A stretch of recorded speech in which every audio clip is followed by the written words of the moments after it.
What I want to start off with is just really kind of covering the different types of leases. So we're going to start off with our most standard, which is called a net lease.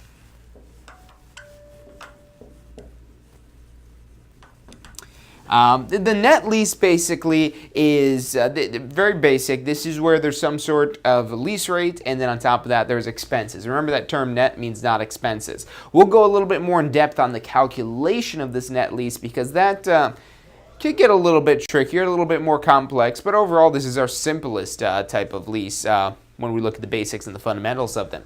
So that's the net lease. We actually have a gross lease as well, which you don't really see too much in commercial. So yeah, the gross lease.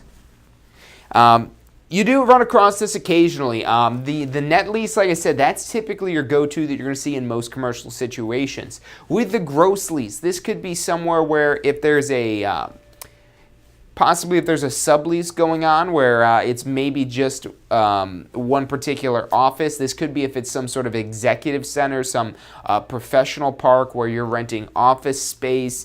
Those ones, if you've seen them before, where they're these little professional plazas, you know, a lot of accountants and things like that might occupy these spaces. Attorneys are another one.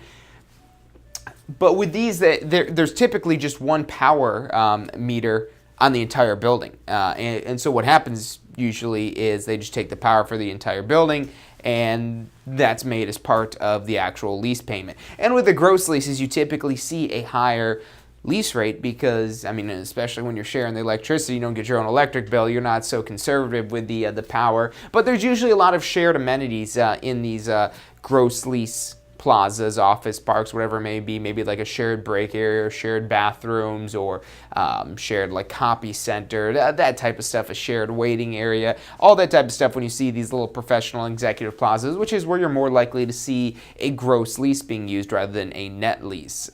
So the larger type of things you typically is going to be where you see the net lease. Now, a couple of the other ones, and these are going to be a little bit more special purpose. Let's start off with the one that's probably not quite as special purpose, and that's going to be called the index lease or the variable lease.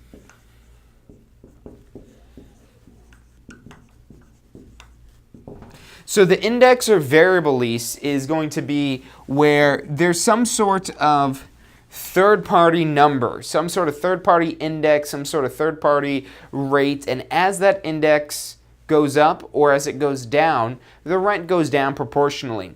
This isn't quite as common, but you can still come across these dealing in commercial real estate.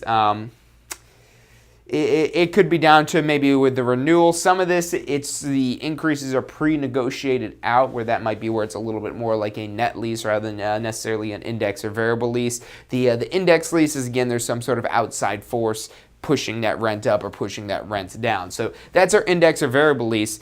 And then we have another type of lease, which this one is probably the least used or the least infrequently used when you're looking across all of commercial property. But where you'll see this is, for example, when you see these restaurants or convenience stores that are inside of airports, all those little, like the Starbucks and all like the Tampa airports are actually pretty cool. You can see all the new stuff that they've put in there, the Buddy Brew coffee, the Fit Life type of stuff, and all that other things that are going on in there. In that controlled environment, this is a prime example of where, and I have no idea of whether or not they're actually using these, but I'd probably put money on it that this is the type of lease it is that they use there. It's called a percentage lease.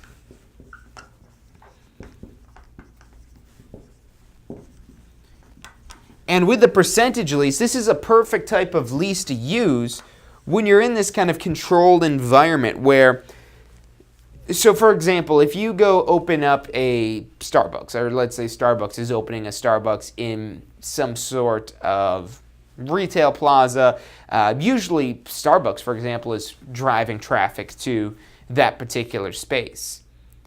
Now, if we look at that airport scenario where a percentage lease might be used, this is where people aren't just going to go to the airport and go through security to go get a cup of coffee. No, they're going to the airport, they're going through security because they're going to get on an airplane, they're boarding an airplane. So this is a very controlled environment where it's actually the airport that's driving the traffic to this particular space. And so this percentage lease basically allows the landlord, the lessor, if we're going to use the lessee, lessor terms here, it allows the landlord to collect not only a base rent that might be a net or a gross lease, so there might already be one of these intact.